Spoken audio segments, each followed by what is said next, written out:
안녕하십니까. 전하태 교수입니다. 이번 시간 여러분들과 2012년 3회 기출문제 풀이를 하도록 하겠습니다. 자, 먼저 문제 1번을 보시게 되면 20도씨 오일 BOD가 50mg 프리된 하수의 2일 BOD는 20도씨 탈산소계수 K는 0.23%의 자연대수 기준.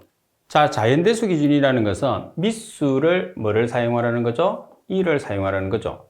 반면에 상용대수가 나오면 10을 사용하라는 뜻입니다. 그러면 여러분들이 2일 BOD라는 것은 BODU 곱하기 1 마이너스 2의 10의 마이너스 K1T란 말이에요. 근데 지금 뭐가 없느냐 하면 문제 조건에서 최종 BOD가 없어요. 그래서 5일 BOD를 통해서 최종 BOD를 계산을 먼저 합니다. 자, 5일 BOD가 얼마로 주어졌죠? 50mg per L. K는 0.23%. 5일 BOD니까 T는 5일. 따라서 BODU를 계산을 하시면 73.17mg per L가 나왔어요. 이 값을 BODU에 대입을 하죠. 자, 그런 다음에 K는 동일하죠. 0.23%. 그리고 2일 BOD니까 T는 2일. 따라서 최종적으로 BOD2는 26.98mg per L가 나오는 거죠.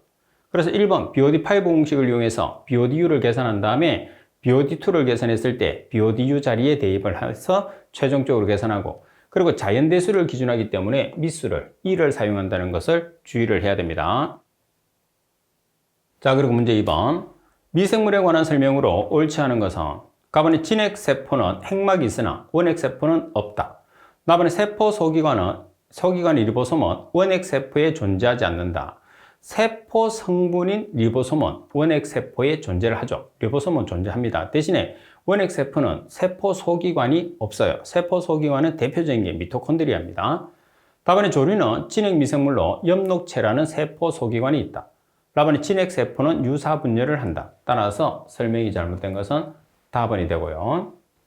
자, 그리고 3번 문제를 보시게 되면 산과 염기에 관한 내용으로 옳지 않은 것은 가번에 루이스는 전자쌍을 받는 화학종을 산이라 하였다. 답안에 아레니우스는 수용액에서 양성자를 내어놓는 물질을 염기라고 하였다고 하는데 양성자는 H+죠. H+를 내어주는 물질은 산이라고 정의하고 있습니다.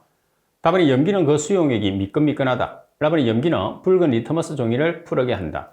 따라서 설명이 잘못된 것은 나번이 됩니다. 자, 그리고 4번 문제를 보시게 되면 세균수가 ml당 1000마리가 검출된 물을 염소농도 0.5ppm으로 소독해서 80%를 죽이는 데 시간이 10분이 소요되었다. 최종 세균수를 10마리까지만 허용한다면 소독 시간이 몇 분이 걸리겠느냐? 1차 반응식을 쓰라고 그랬어요. 그러면 자, 우리가 1차 반응식을 사용을 하는데 먼저 뭐를 계산을 해야 되느냐 하면 K를 계산을 해야 돼요. 그래서 먼저 80%를 죽인다고 그랬으니까 초기 농도는 100%, 80%가 죽었으니까 T시간 후에 남아있는 세균은 20%가 되는 거죠. 따라서 N0는 100%, NT는 20%는 마이너스 K 곱하기 얼마? 10분이 소요됐다고 그랬어요. 그래서 K를 계산을 합니다.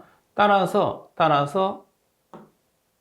두 번째 식에 보시게 되면 자, 지금 초기 농도가 1000마리잖아요. 마리수로 보면. 자, 우리가 10마리까지 허용을 한다고 그랬어요.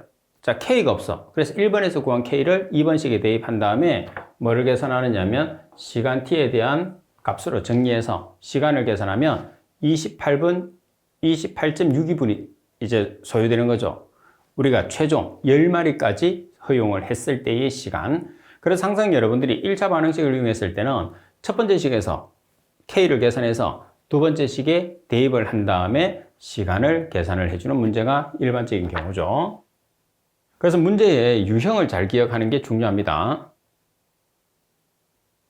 그리고 5번 어떤 폐수의 분석 결과가 COD가 450mg per L이고 BOD5가 300mg per L였다면 NBD-COD는 탈산소 계수 K1은 0.2%, 베이스는 상용대수, 베이스는 미수를 뜻하는데 미수가 상용대수니까 10을 사용하라는 소리예요. 그럼 여기에서 여러분 NBD-COD라는 것은 이제 미생물로 분해할 수 없는 거거든요. 생물학적으로 분해 불가능한 COD거든요. 그럼 전체 COD가 있어요.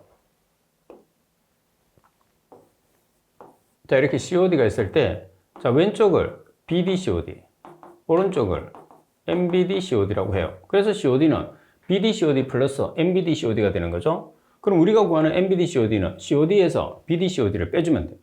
BDCOD는 생물학적으로 분해가 가능한 COD니까 BODU가 되는 거거든요.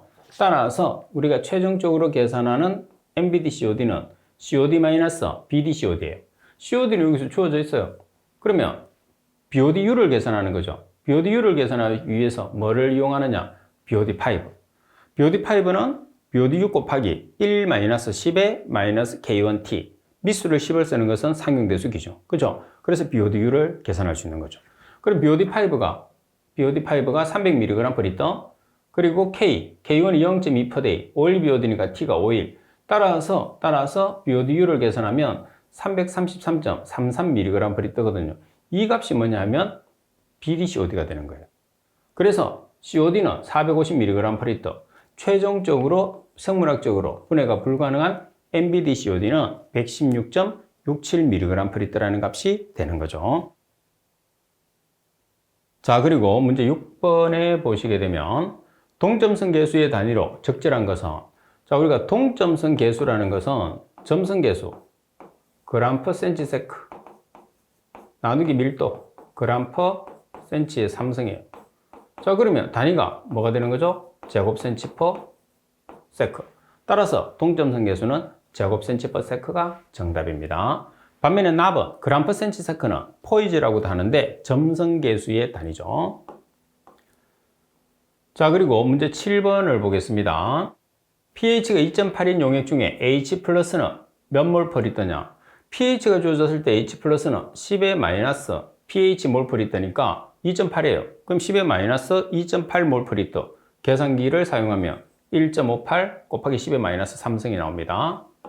자, 그리고 8번 문제를 보시게 되면, 자, 펀자이가 심하게 번식하는 지대는 펀자이가 곰팡이입니다. 그래서 곰팡이가 가장 먼저 나타나니까 분해 지대에서 펀자이가 가장 활발하게 분해를 하겠죠. 따라서 분해 지대는 펀자이. 반면에 활발한 분해 지대에서는 혐기성 박테리아, 회복 지대에서는 펀자이와 조류, 그리고 정수 지대에서는 착색 조류가 순서대로 나타납니다. 그리고 9번 문제를 보시게 되면 지하수의 특성을 지표수와 비교해서 설명한 것 중에서 옳지 않은 것은, 가번은 경도가 높다. 지하수는 칼슘과 마그네슘이 많이 포함되어 있기 때문에 경도가 높습니다. 나번에 자정작용이 느리죠. 자정작용이 느려요.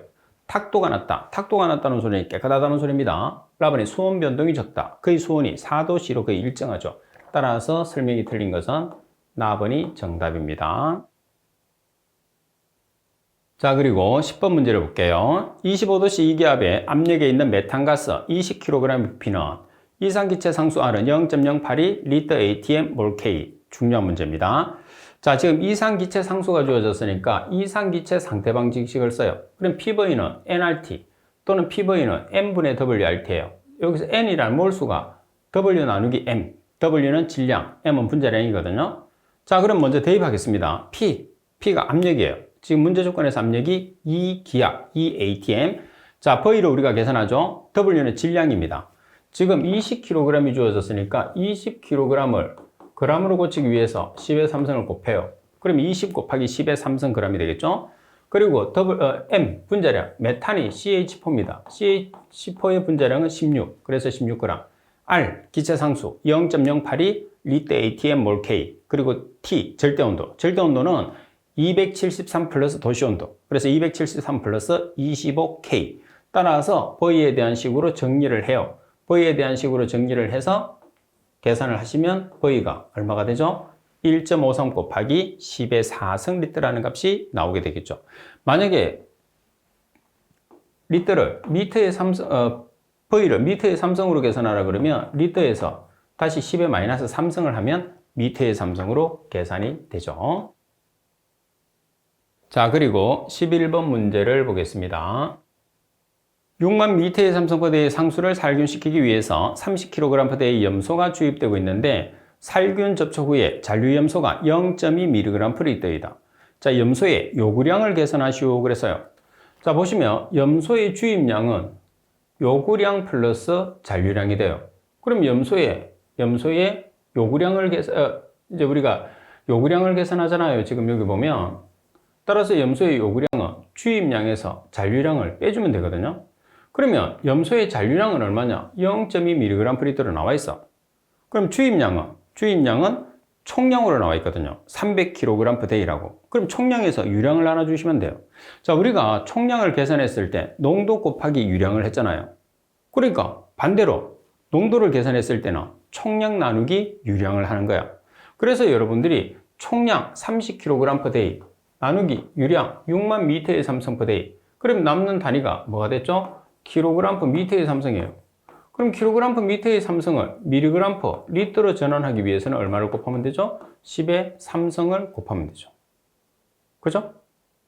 그러면 10의 삼성을 곱했으니까 단위가 여기까지 kg/m의 삼성인데 10의 삼성을 곱했으니까 mg/L가 됐어요.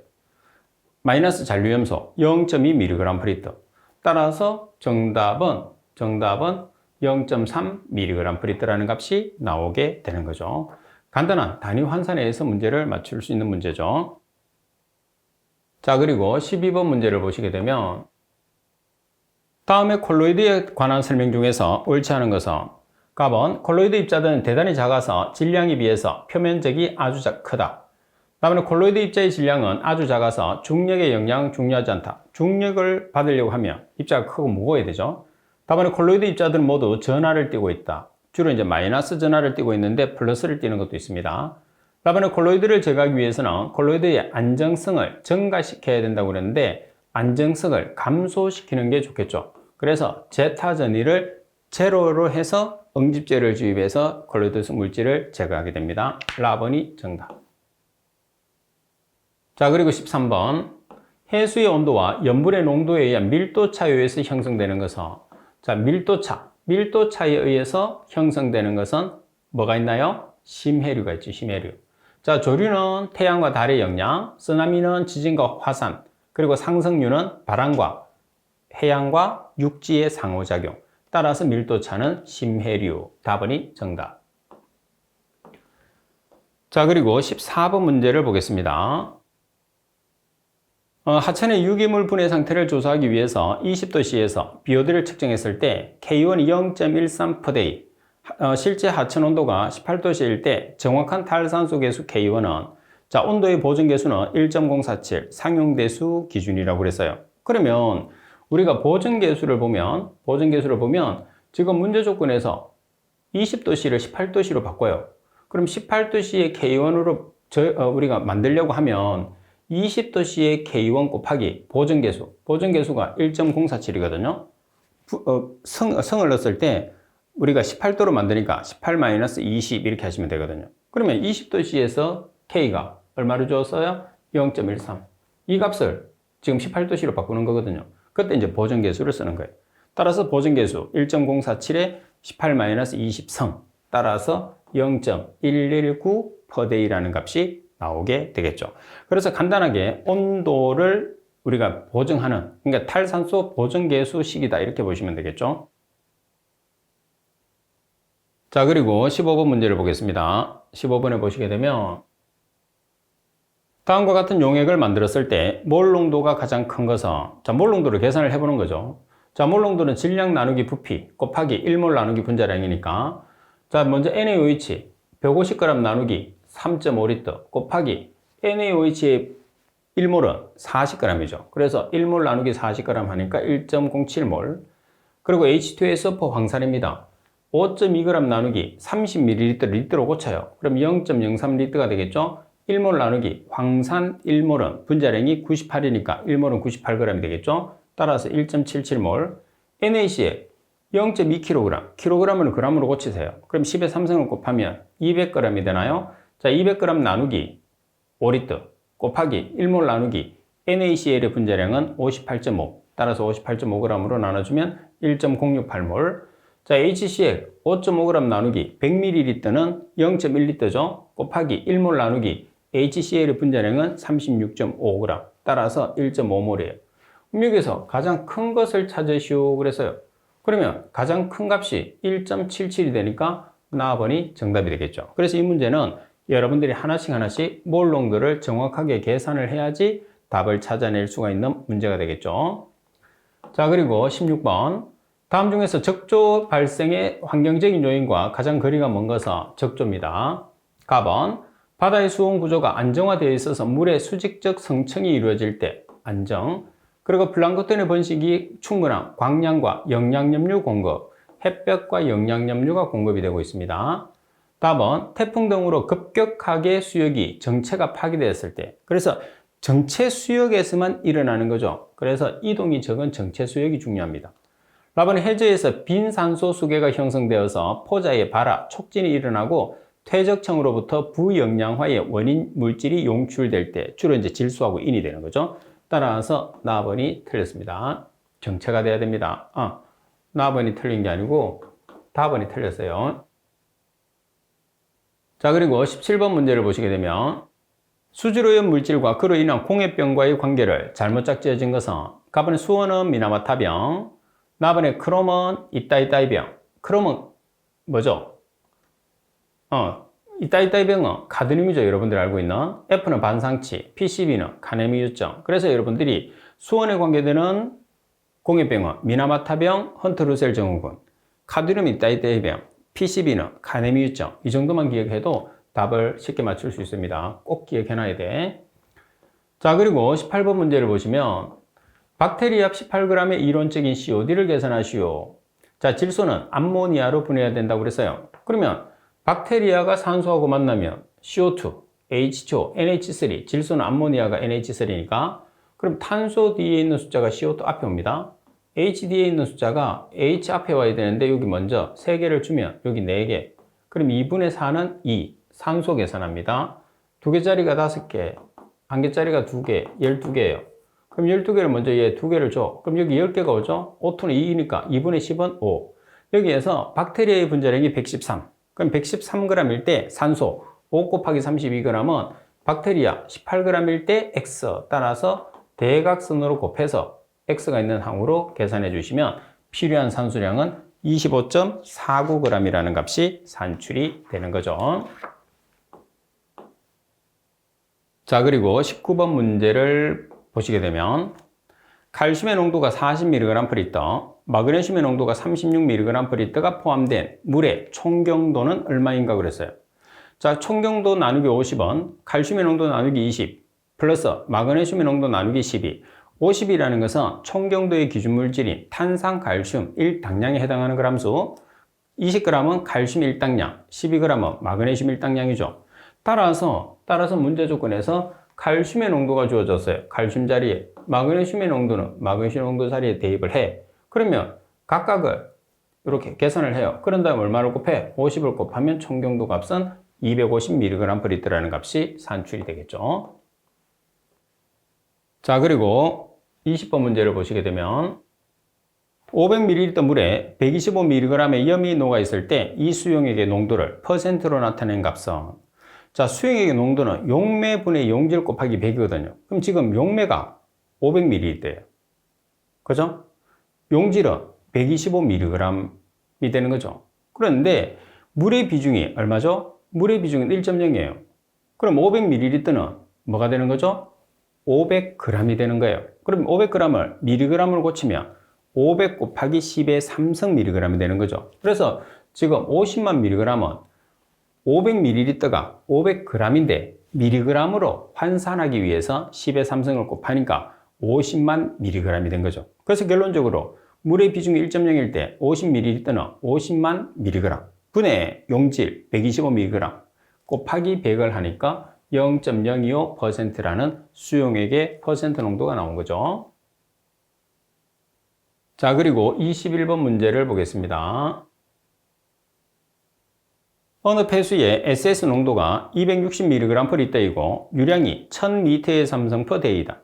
폐수를 가압 부상조로 처리했을 때 ASB는 공기 용해도는 16.8ml/L, 가압 탱크 내의 압력은 4기압, F는 0.5, 반송이 없다고 그랬어요. 자, 여기서 반송이 없다는 것은 ASB를 계산했을 때 R 값을 사용하지 않는다는 뜻입니다. 그죠? 반송비를 사용하게 되면 R 값을 쓰고 반송이 없어요. 그래서 여기서는 R 값을 빼는 게 맞습니다. R 값이 없어요. 자, 그럼 ASB는 1.3 곱하기 SA 곱하기 FP-1 나누기 SS. 자, SA라는 것은 공기의 용해도 16.8ml/L, F라는 것은 분율 0.5, P라는 것은 기압 4기압, SS 260mg/L. 그래서 우리가 계산한 ASB는 얼마가 되죠? 0.084가 나왔는데 곱하기 10의 마이너스 2승을 하니까 아래쪽으로 소수점이 하나, 두 개 내려가면 8.4 곱하기 10의 마이너스 2승의 ASB를 계산할 수가 있는 거죠. 자, 여기서는 반송비가 없어야 됩니다. 자, 그리고 22번 문제를 보겠습니다.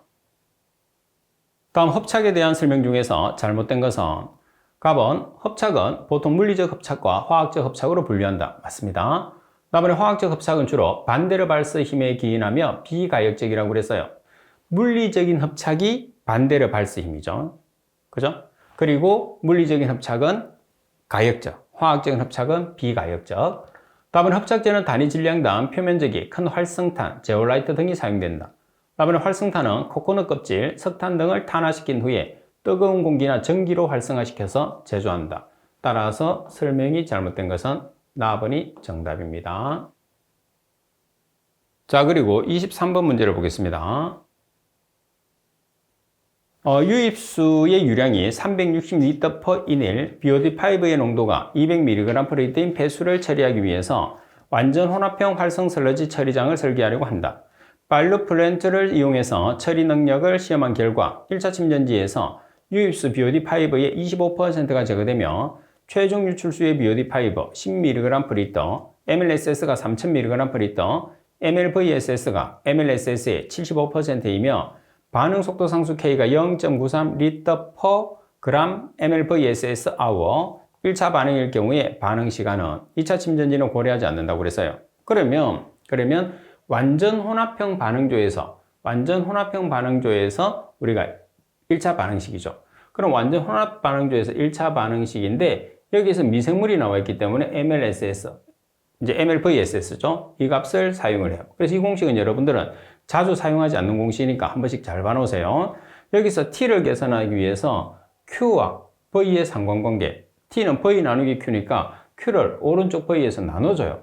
나눠줘서 식을 정리를 했어요. 식을 정리를 하니까 자, 지금처럼 T가 이렇게 나왔어요. 그럼 C0라는 값이 얼마냐 하면 지금 C0라는 값이 지금 초기 유입수의 BOD 농도가 200mg/L인데 1차 침전지에서 몇 퍼센트 제거됐느냐? 25%가 제거됐어요. 그러니까 초기 농도는 제거된 걸 빼야 되겠죠. 그래서 150mg/L가 되는 거예요. 여기서 200mg/L는 우리가 1차 침전지에서 제거되지 않은 거죠. 그래서 반응조로 들어오면 1차 침전지를 거쳐서 돌아오니까 1차 침전지에서 25%가 제거된 걸 보정을 해야 돼. 그래서 C0가 150mg/L, 마이너스 CT, T시간 후의 농도는 10mg/L, K는 0.93 L/g/hour, CT 10mg/L, 그리고 MLVSS는 문제 조건에서 MLSS의 70%라고 되어 있어요. 그럼 MLSS라는 값이 지금 문제 조건에서 얼마로 주어졌느냐면 3000mg/L, 3000mg/L는 3g/L죠. 이 값에 0.75를 곱한 값이 MLVSS가 되는 거죠. 따라서 6.69hour라는 값이 나오게 됩니다. 자, 그리고 24번 문제를 보겠습니다. 처리수의 BOD가 5mg/L인 폐수 처리 공정의 BOD 제거 효율이 1차 처리 40%, 2차 처리 80%, 3차 처리 15%이다. 이 폐수 처리 공정에서 유입되는 유입수의 BOD 농도를 계산하시오 그랬어요. 자, 그러면 여기서도 여러분들 조금 제가 쉽게 문제를 한번 풀어드릴게요. 자, 유입수로 들어오는 값이 5mg/L. 자, 그리고 첫 번째 처리 40%로 처리해요. 두 번째 80, 세 번째 15%.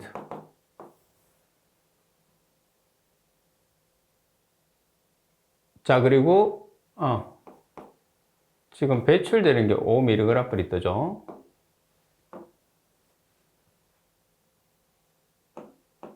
여기에서 유입수의 농도를 계산하려고 해요. 자, 여기서 이제 유입수의 농도를 계산하면 지금 문제에서 이 식을 써야 되겠네요. 그죠? 자, 먼저 총합효율, 전체 효율입니다. 처리 장치가 3개가 있어요. 그러면 1-를 해서 각각의 통과되는 값의 곱이에요. 그럼 첫 번째 장치에서 통과되는 것은 60%. 그래서 1-0.4. 두 번째는 1-0.8. 세 번째는 1-0.15. 이 곱을 1에서 빼주면 뭐가 나오느냐면 토탈 효율이 나와요. 그럼 우리가 효율은 1- 유입수분의 유출수의 농도 곱하기 100이잖아요. 그래서 계산된 토탈 효율을 대입을 하고 그 다음 유입수를 모르고 유출수가 지금 얼마냐면 5mg/L.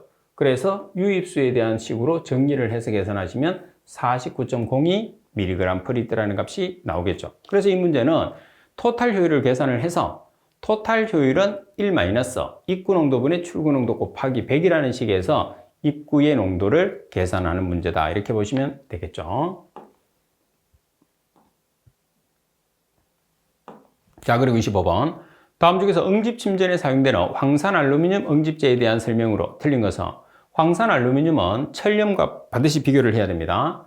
결정은 부식성이 있어서 취급에 유의하여야 한다.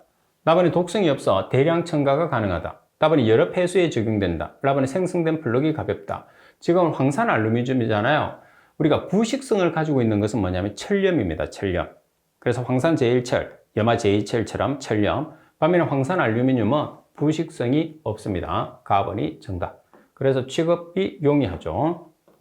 자, 그리고 26번 문제를 보시게 되면 1000mg/L의 SS를 함유하는 폐수가 있다. 90%의 SS 제거를 위한 침강 속도를 측정해 보니까 10ml/min. 폐수의 양이 14,400m의 삼성포대일 경우에 SS 90% 제거를 위해서 요구되는 침전지의 최소 수면적을 계산하시오 되어 있어요. 자, 우리가 침강 속도와 수면 부하율의 상관관계는 수면 부하율 곱하기 효율을 했을 때 침강 속도가 되는 거예요. 그럼 효율이 100%면 침강 속도와 수면 부하율이 동일한 값이 되는 거죠. 따라서 수면 부하율은 폐수량 나누기 수면적. 그러면 자, 먼저 침강 속도가 문제에서 주어져 있어요. 침강 속도가 지금 얼마로 주어져 있느냐 하면 침강 속도가 10ml/min. 그럼 이 값을 m/day로 고쳐요. 그러면 10ml/min에서 자, 1m는 10의 3승ml. 그리고 mini처를 day로 고칩니다. 자, 1시간은 60분, 하루는 24시간. 그럼 침강 속도가 14.4m/day예요. 그럼 14.4m/day는 유량이 지금 얼마죠? 유량이 14,400m의 삼성포대이 나누기 수면적 곱하기 제거 효율이 90%. 그러면 수면적이라는 값이 나왔어요. 따라서 우리가 계산하고자 하는 수면적은 얼마가 되나요? 900제곱미터가 되는 거죠. 그래서 이 문제는 침강 속도와 수면적 부하율의 상관관계를 통해서 여러분들이 문제를 구하면 되겠죠. 자, 그리고 27번 문제를 보겠습니다. 고도수 처리 방법에 사용되는 각종 분리막에 관한 설명으로 틀린 것을 찾으시오. 그러면 역삼투의 구동력은 농도차, 그다음에 한외 여과의 구동력은 정수압차, 그다음에 전기투석의 구동력은 전이차, 그다음에 정밀여과의 막 형태는 대칭형 다공성 막이다. 자, 먼저 여기서 우리가 투석, 전기투석 두 개의 구동력을 알아야 돼. 투석은 농도차, 전기투석은 전이차. 나머지 역삼투를 비롯한 여과의 방법은 전부 다 정수압차라는 걸 기억하시면 돼요. 그럼 여기서 역삼투는 농도차가 아니고 정수압차가 되는 거죠. 따라서 갑은. 그래서 여러분들이 정수압차가 아닌 거는 딱 두 개밖에 없어요. 투석, 전기투석. 투석은 농도차, 전기투석은 전이차. 나머지는 정수압차. 이렇게 꼭 기억하세요. 자, 그리고 28번 문제를 보시게 되면 폭기조의 MLSS 3000mg/L, BOD MLSS 부하, FMB죠. 0.2/day. BOD 200mg/L의 하수 750m의 삼성포대를 처리하고자 한다. 폭기조의 크기는. 자, FMB가 나오면 FMB가 핵심입니다. FMB는 BOD 농도 곱하기 유량 Q 나누기 미생물 MLSS 농도 곱하기 V 용적이죠. 자, 그러면 FMB가 지금 얼마냐? 0.2/day. BOD의 농도가 200mg/L. 유량이 하수량 750m의 삼성포대이 나누기 MLSS 3000mg/L. V 우리가 계산하는 V. 따라서 V에 대한 식으로 정리하면 얼마죠? 250m의 삼성이에요. 그래서 여러분들이 공식만 정확하게 여러분들이 사용할 수 있으면 문제를 쉽게 풀 수 있는 게 산업기사 문제입니다. 자, 그리고 29번. 96%의 수분을 함유하는 슬러지 100m의 삼성을 탈수해서 수분 90%인 슬러지를 얻었다. 탈수된 슬러지의 부피는 자, 가장 기본적인 슬러지 공식이 V1 곱하기 100-P1은 V2 곱하기 100-P2예요. 만약에 문제 조건에서 고형물이 나와 있으면 100-P1 대신에 TS1, 100-P2 대신에 TS2를 바꿔서 넣을 수가 있어요. 그죠? 그러면 V1이 지금 여기서 얼마죠? V1이 100m의 삼성, P1은 96%, 자, 그리고 P2는 90%, V2를 계산하죠. 따라서 V2에 대한 식으로 정리하면 40m의 삼성이라는 슬러지를 계산할 수가 있는 거죠. 자, 그리고 30번 문제를 보겠습니다. BOD가 1.0kg 제거에 필요한 산소량은 1.5kg이다. 자, 공기 1m의 삼성에 포함된 산소량이 0.277kg이라고 하면 활성 슬러지에서 공기 용해율이 6%일 때 BOD 1.0kg을 제거하는 데 필요한 공기량을 계산하시오 그랬어요. 자, 그럼 먼저 우리가 공기량은 공기 1m의 삼성에 포함된 산소량이 0.277kg 이걸 기준을 하는 거예요. 그럼 여기에서 산소를 없애려고 하면 산소 여기죠. BOD 1kg을 제거하기 위해서 필요한 산소가 1.5kg이에요. 그러면 산소 1.5kg 단위가 없어졌죠. 자, 그리고 BOD를 제거를 해야 돼요. 그래서 BOD를 제거하는데 여기서 BOD가 얼마냐면 BOD 1.0kg을 제거하는데 소요되는 값은 BOD는 여기서는 자, BOD 1kg을 소거한다고 했으니까 여기 그 값이 있으니까 굳이 안 해도 되겠죠. 그 다음에 여기서 문제는 뭐냐면 6%예요, 6%. 뭐냐면 공기의 용해율이 6%밖에 안 돼. 근데 우리가 100%를 기준을 해야 되거든요. 그래서 여러분들이 값을 계산을 했을 때 100 나누기 6%를 사용해야 된다는 게 중요해요. 100분의 6% 하면 안 됩니다. 용해율이 6%밖에 안 되기 때문에 우리가 100%를 기준했을 때보다 훨씬 많은 양을 넣어줘야지 100%가 되는 거예요. 그래서 100 나누기 6%라는 값을 꼭 신경을 써야 돼요. 근데 왜 단위가 안 맞아? 이렇게 나오잖아요. 그러면 여기다가 1.0kg 요 값을 BOD 1.0kg을 곱해주시면 돼요. 근데 그 값이 여기 있기 때문에 단위에 관계없이 제가 그대로 생략을 해서 풀이를 했을 뿐입니다. 굳이 단위를 맞추려고 하면 BOD 1kg 여러분들 곱해주시면 됩니다. 자, 그러면 30번 문제를 풀어보시면 되고요. 자, 그 다음에 계속해서 문제를 또 보겠습니다. 자, 31번 문제를 보시게 되면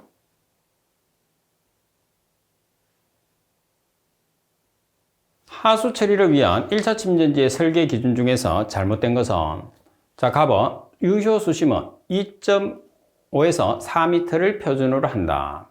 자, 그리고 납은 침전 시간은 계획 1일 최대 오수량에 대해서 표면 부하율과 유효 수심을 고려해서 정하여 일반적으로 2에서 4시간을 표준으로 한다. 답안의 표면적 부하율은 계획 1일 최대 오수량에 대해서 분류식의 경우에서는 25에서 35, 함유식의 경우에서는 35에서 70으로 한다 되어 있어요. 자, 여기 서로 바뀌었죠?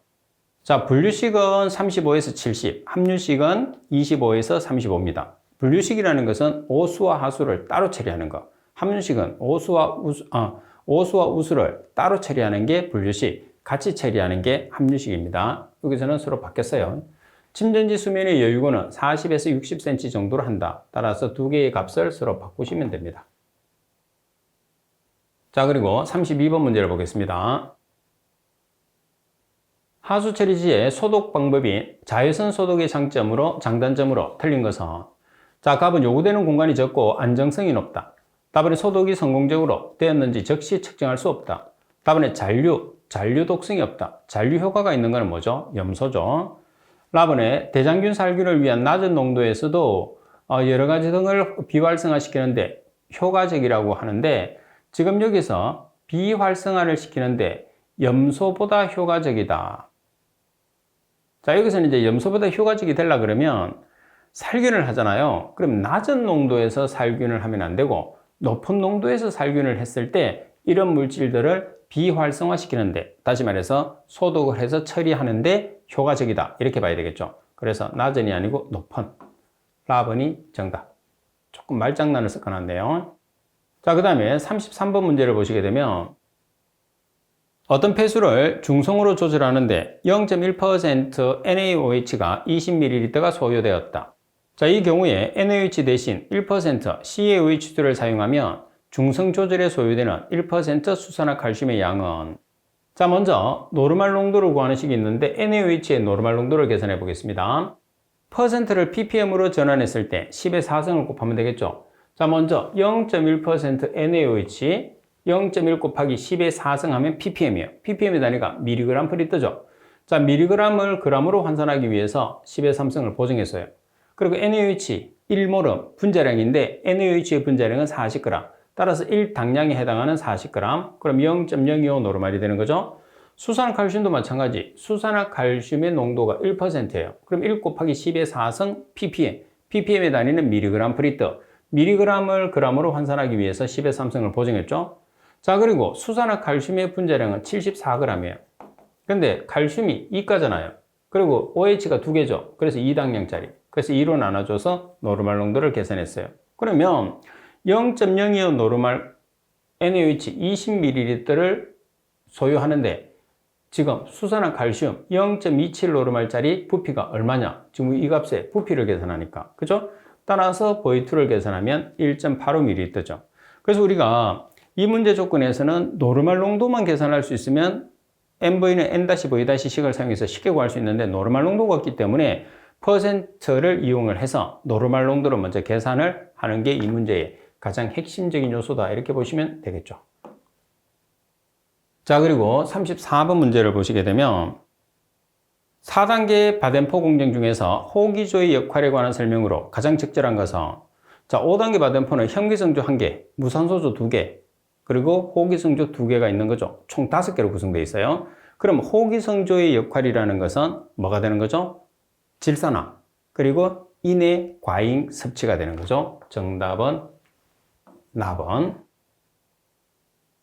자, 그리고 35번 문제를 보겠습니다. 포기조 내에 MLSS가 4000mg per L, 포기조 용적이 500m의 삼성인 활성설러지법에서 매일 25m의 삼성의 폐설러지를 뽑아서 소화조로 보내서 처리한다면 세포의 평균 체류 시간은, 자, 반송설러지의 농도는 2%, 비중은 1.0, 유출수 내의 SS 농도는 고려하지 않는다고 그랬어요. 그러면 미생물의 체류 시간 SRT는 MLSSV, QWSSW, 이 공식은 여러분들이 꼭 기억을 해야 돼. 그래서 SRT, 그리고 FMB, QWSSW 구하는 공식은 필수적입니다. 자, 먼저 MLSS가 4000mg per L입니다. 그리고 V, 최적이, 용적이 500m의 삼성이에요. 나누기 QW가 매일 25m의 삼성 per day. 그리고 QW, SSW죠. SSR이나 SSW가 같은 거죠. 반송설러지니까 SSR은 SSW예요. 그럼 퍼센트가 있으니까 퍼센트를 여러분들이 mg per L라는 ppm으로 전환하기 위해서 얼마? 10의 4승. 그래서 이 퍼센트는 2 곱하기 10의 4승 mg per L. 그래서 퍼센트를 mg per L로만 전환하시면 돼요. 따라서 SRT는 4일이 나오게 되겠죠. 자, 그리고 36번 문제를 보시게 되면 토양 처리 급속 침투 시스템을 설계해서 1차 처리 유출수 100L/s를 160m의 삼성 per 제곱미터 연 속도로 처리하고자 한다. 필요한 부지 면적은, 자, 필요한 부지 면적이 지금 여기 보시면 조건으로 주 있는 면적이 제곱미터입니다. 그래서 160m의 삼성 per 제곱미터 연은 미터의 삼성 per 연은 뭐가 되느냐 하면 여기서 지금 여러분들 요 값이 저거 100L/s. 리터를 미터의 삼성으로 환산하기 위해서 10의 마이너스 3승을 곱하면 돼요. 그럼 100L/s는 0.1m의 삼성/s입니다. 세크를 연으로 고치기 위해서 1시간은 3600초, 하루는 24시간, 1년은 365일. 그럼 미터의 삼성 per 연이 됐죠? 나누기 면적, 따라서 A에 대한 식으로 정리를 했어요. 그럼 A에 대한 식으로 정리를 하니까 얼마가 나오느냐 하면 19.710 제곱미터가 나왔거든요. 근데 헥타르로 계산하라고 그랬으니까 헥타르는 1제곱미터가 100헥타르예요. 그래서 제곱미터를 제곱킬로미터로 고쳤어요. 그럼 이 제곱킬로미터에다가 얼마를 곱하면 되죠? 1제곱킬로미터는 100헥타르니까 100을 곱하면 돼.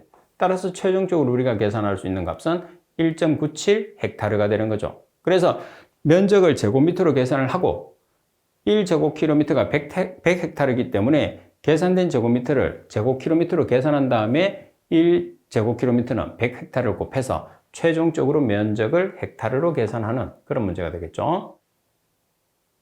자, 그리고 37번 문제입니다. 원추형의 바닥을 가진 원형의 1차 침전지의 직경이 40m, 척벽 깊이가 3m, 원추형 바닥의 깊이가 1m인 경우에 하수 처리 유량은 처리 시간이 6시간이에요. 그러면 우리가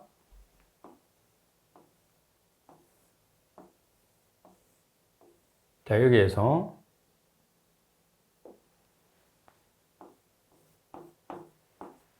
직경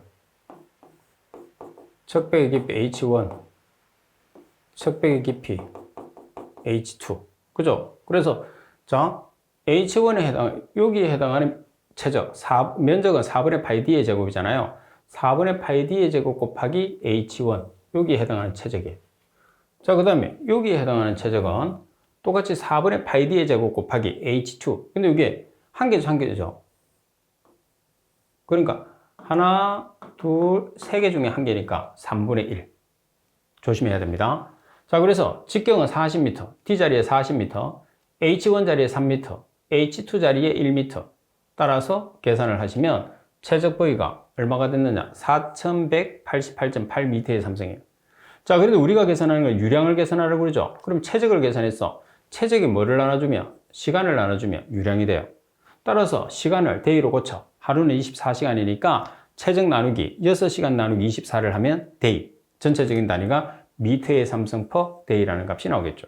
그래서 유량을 계산하기 위해서 최적을 계산을 하고 최적을 계산한 다음에 시간을 나눠줘서 최종적으로 유량. 따라서 최적과 시간과 유량의 상관관계를 여러분들에게 묻고자 하는 문제가 되겠죠. 자, 그리고 38번 문제를 보시게 되면 하수 관거가 매설되어 있지 않아 지역에 위치한 500개의 단독주택에서 생성된 정화조 슬러지를 소규모 하수 처리장에 운반해서 처리할 경우에 이로 인한 BOD 부하량은 얼마인가 그랬어요. 정화조는 연 1회수고 정화조 한 개당 발생되는 슬러지 3.8m의 삼성, 연중 250일 동안 일정량의 정화조 슬러지로 수거 운반 처리, 정화조 슬러지의 BOD 농도는 6000mg/L입니다. 그러면 BOD의 부하량을 kg per day로 계산하는 거거든요. 그러면 지금 문제 조건에서 정화조 한 개당 발생하는 슬러지가 3.8m의 삼성이 되는 거죠. 그러면 지금 1년 동안이죠. 자, 그리고 몇 개냐? 지금 단독주택이 500개. 그러면 1년 동안 연중 며칠 동안 우리가 수거 운반 처리하느냐? 250일. 자, 그리고 BOD의 농도 지금 6000mg/L예요. mg/L를 kg/m의 삼성으로 환산해야지 단위 환산이 되는 거죠. 그래서 6000mg/L는 6kg/m의 삼성이죠. 따라서 전체적인 단위가 다 없어지면 kg/day라는 총량이 나오게 되는 거죠. 자, 그리고 39번 문제를 보시게 되면 180g의 아세트산이 35도씨 현미성 소화조에서 분해됐을 때 발생되는 이론적인 메탄의 양을 계산하시오 그랬어요. 자, 그러면 아세트산이 CO2하고 메탄이 나왔어요. 그러면 아세트산 60g일 때 메탄 22.4리터는 아세트산 180g일 때 X가 메탄이죠. 그래서 메탄의 양이 67.2리터. 표준 상태니까 0도씨 상태예요. 근데 35도씨로 고쳐. 그러면 자, 표준 상태니까 대각선으로 온도 표준, 반대로 현재. 그래서 표준은 0도씨니까 273 그대로 있으면 되고 현재는 35도씨 상태예요. 그래서 273 플러스 35.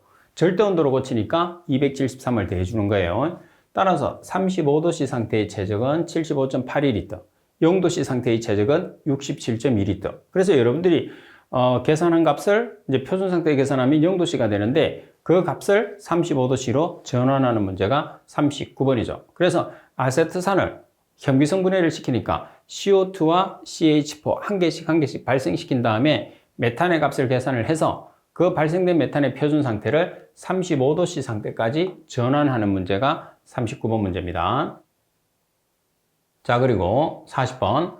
다음 중에서 보통 1차 침전지에서 부유물질의 침전 속도가 작게 되는 경우는, 자, 먼저 가번 부유물질 입자의 밀도가 클 경우는 침강 속도가 커지는 거죠.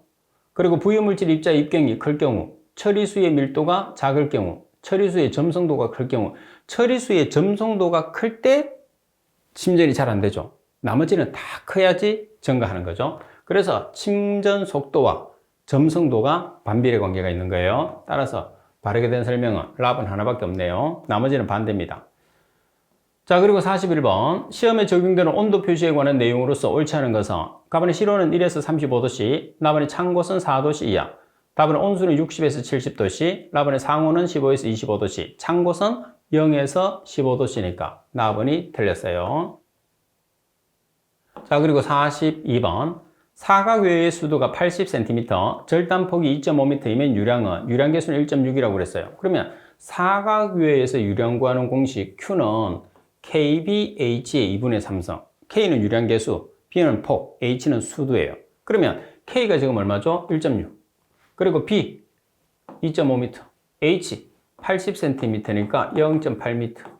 그럼 0.8m의 2분의 3성. 따라서 2.86m의 3성 per minute죠. 자, 그리고 43번 문제를 보겠습니다. 자, 물배록을 이용한 급성독성 시험법에서 적용되는 용어인 치사의 정의로 옳은 것을 찾으시오 그랬어요. 자, 그러면 치사라고 하면 시간은 24시간. 그리고 몇 초 동안 관찰하죠? 15초. 그래서 24시간과 15초가 있는 걸 찾으면 됩니다. 자, 24시간하고 15초. 어디 있어요? 답은.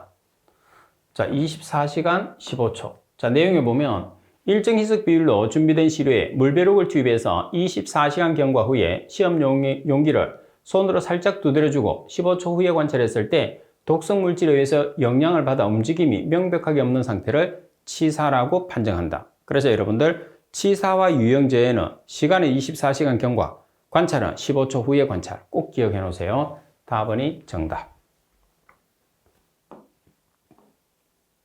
자, 그리고 44번 문제입니다. 다음은 자외선 분광법을 적용한 불소 측정 방법이다. 갈로 안에 알맞은 내용을 찾으시오 그래서요. 자, 그러면 지금 불소를 측정하는 방법인데 물속에 존재하는 불소를 측정하기 위해서 시료에는 란탄알라자닌 컴플렉션의 착화합물이 불소 이온과 반응해서 생성하는 갈로에서 측정하는 것이다. 그러면 자외선 가시점 분광법이니까 발색되는 색깔과 파장을 찾는 거거든요. 그러면 발색되는 색깔은 청색이에요. 청색은 600대 파장이죠. 그래서 청색 620나노미터가 정답. 청색 620나노미터. 나번이 정답입니다. 자, 그리고 45번 문제를 보시게 되면 노말핵산 추출 물질의 측정 계획에 관한 내용으로 옳지 않은 것은 자, 갑은 통상 유분의 성분별 선택적 정량이 용이하다. 모든 방법에서 우리가 선택적 정량이 가능하냐? 불가능합니다. 답은 최종 무게의 측정을 방해할 가능성이 있는 입자가 존재하는 경우에 0.45 마이크로미터 여과지로 여과한다. 답안의 정량 한계는 0.5mg/L. 이 정량 한계도 시험에서 상당히 잘 나옵니다. 답은 시료를 pH 4 이하의 산성으로 해서 노말핵산청에 용해되는 물질을 노말핵산으로 추출하고 노말핵산을 정발시킨 잔류물의 무게를 구한다. 따라서 잘못 설명된 것은 가번이 정답. 자, 그리고 46번 문제입니다. 개수로의 평균 단면적이 1.6제곱미터이고 부표를 사용해서 10m 구간을 흐르는 데 걸리는 시간을 측정한 결과 5초였을 때 수로의 유량은 자, 우리가 실측 유속은 최대 유속이 되는 거죠. 근데 우리가 계산하는 것은 평균 유속이에요. 그래서 10m 나누기 5초가 실측 유속이니까 최대 유속. 여기서 0.75로 곱해야지 평균 유속이 된다는 걸 꼭 기억하세요. 그러면 유량이라는 것은 1.6제곱미터의 단면적에서 10m 나누기 5초를 하면 유량이 되는데 이렇게 실제로 측정한 값은 최대가 돼요. 그래서 최대 유속은 평균 유속으로 전환했을 때 75%. 그러니까 최대 유속의 75%가 평균 유속이거든요. 그래서 최대 유속에 0.75를 곱해야지 평균 유속이 된다는 것을 꼭 숙지를 해야 되고 자, 그리고 5초니까 분으로 고치기 위해서 1분은 60초를 보증한 거죠. 따라서 144m의 삼성 per minute가 되는 거죠. 이 문제에서는 최대 유속과 평균 유속의 상관관계를 알고 있어야지 풀 수 있는 가장 핵심이 그 값입니다. 47번 채취된 시료를 규정된 보존 방법에 따라서 조치했다면 최대 보존 기간이 가장 짧은 측정 항목은 자, 유가크롬은 24시간, 노말액산 추출 물질은 28일, 클로로필레인은 7일, 색도는 48시간. 그래서 유가크롬이나 색도가 좀 짧은 축에 속하죠. 여기서는 유가크롬 24시간이 정답이 됩니다. 자, 그리고 48번. 수소이온 농도 측정을 위한 표준 용액 중에서 거의 중성 pH 값을 나타내는 것은 자, 슈퍼인 7부옷의 탄숨. 그러면 중성이 자, 우리가 암기를 했을 때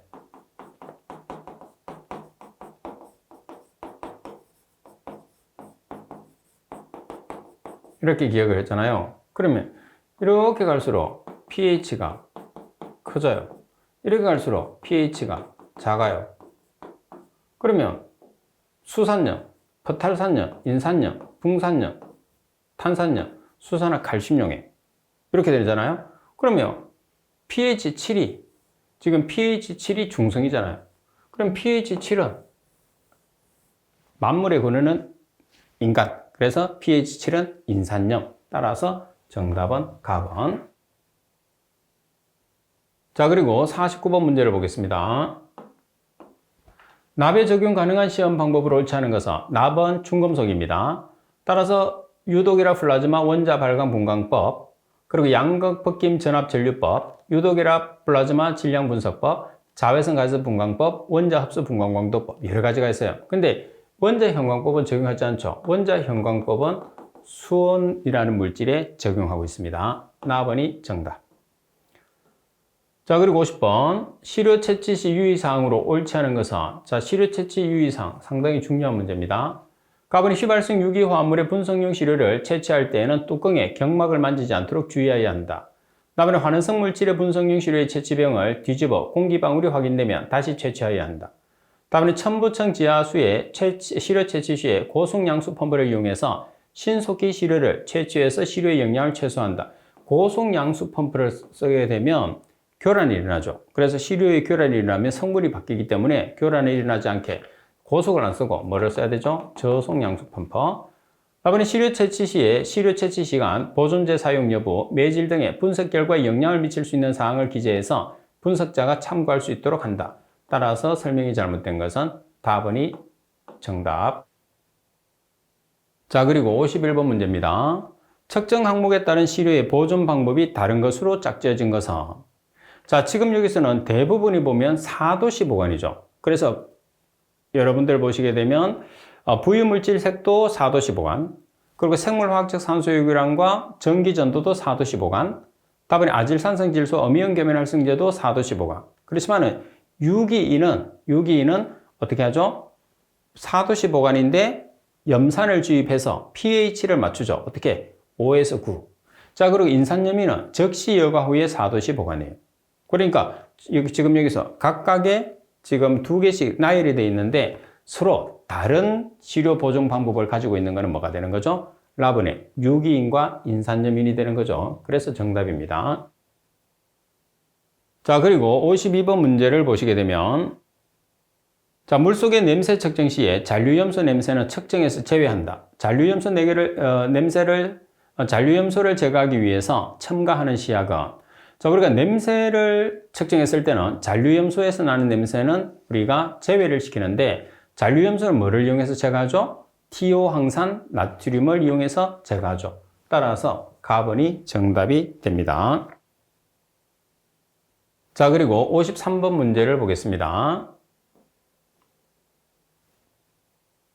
다음은 비소를 자외선 가스선 분광법을 적용해서 측정했을 때 측정 방법이다. 갈로의 옳은 내용은 물속에 존재하는 비소를 측정하는 방법으로 비소를 1번으로 환원을 시킵니다. 삼가 비소로 환원시킨 다음 아연을 넣어서 발생하는 수소화 비소를 다이에틸다이티오 카바미산은의 피리딘 용액에 흡수시켜 생성된 적자색의 착화합물을 530나노미터에서 측정하는 방법이다. 그리고 500대의 파장은 적색계통이죠. 그래서 53번의 정답은 나번이 정답.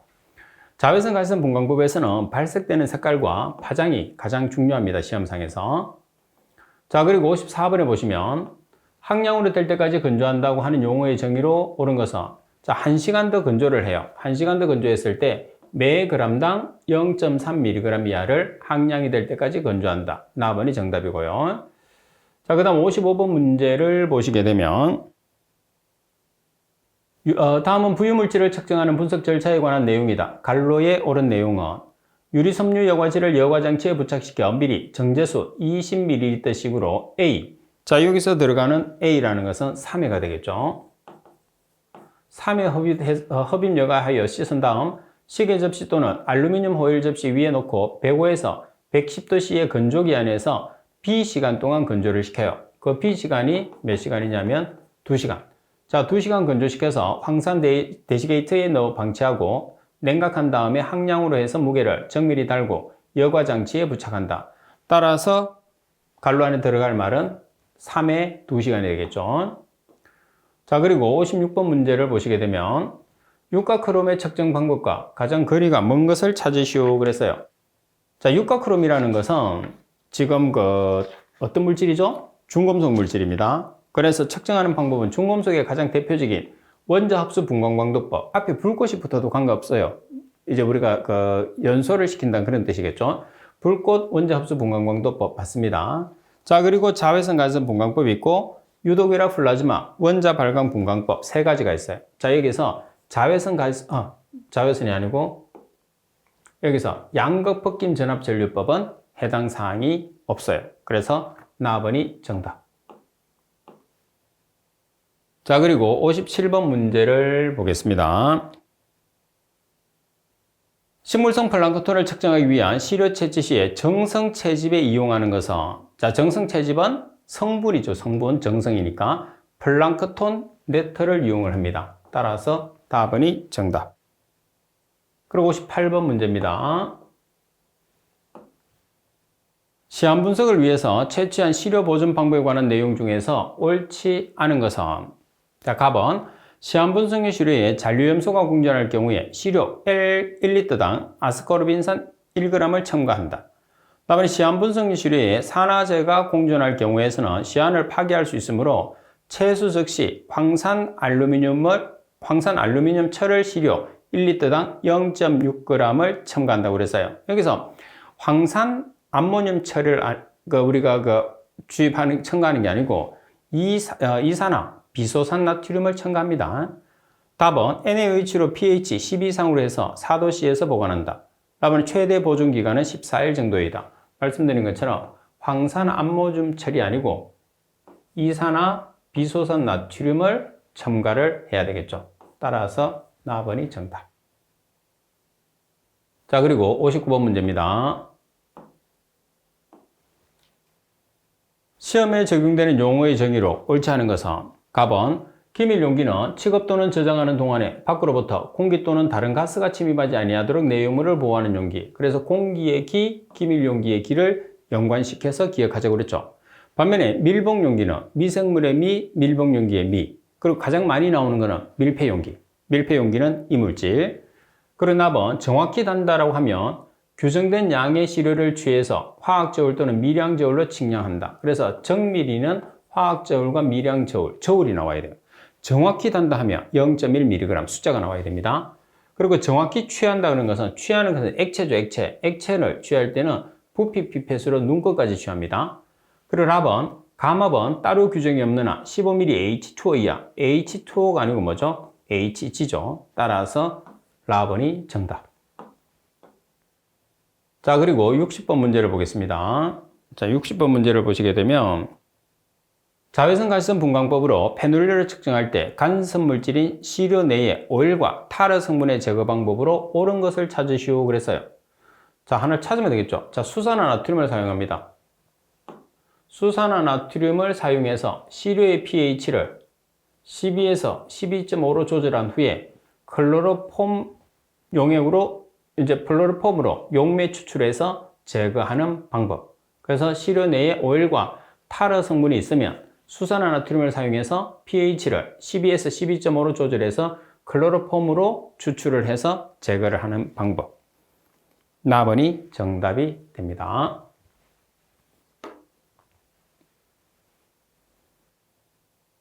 자, 이번 시간 수업은 이것으로 마치도록 하겠습니다.